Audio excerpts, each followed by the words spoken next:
ભુવા એને મળ્યો ને ધમલા ભુવાએ એટલું કીધું કે પીયુમાંથી દુનિયાની માલિકા હું તને મેલડી આપું તો મારી મેલડીને હાંસવી હકે તેથી સાહેબ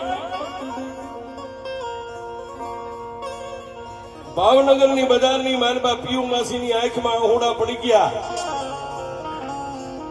પણ સાહેબ કિન્નર જાત છે ને ઓઢેલી હારીનો આમ પાલો લાંબો કરીને એટલું કીધું ધમલા ભુવા દુનિયા મેલડીને હાંસવી શકે તો હું નહીં હાંસવી શકું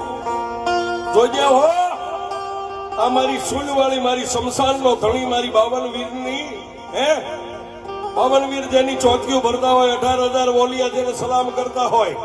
આ ઈ મેલડી છે બજારનું રમકડું નથી અને તેથી આ પીયુ માસીના ખોળામાં ધમલા ભુવાએ નાળિયેર આપ્યું કે જા બાપ જો મારી મેલડીને હાંસવી શકે અને જો એકવાર ભાવનગરમાં તને કોઈ ઓળખતું નથી પણ જો ઇન્ડિયાના શેડે ઓળખાણ ન કરે તો મારી ધમલા ગાંડાની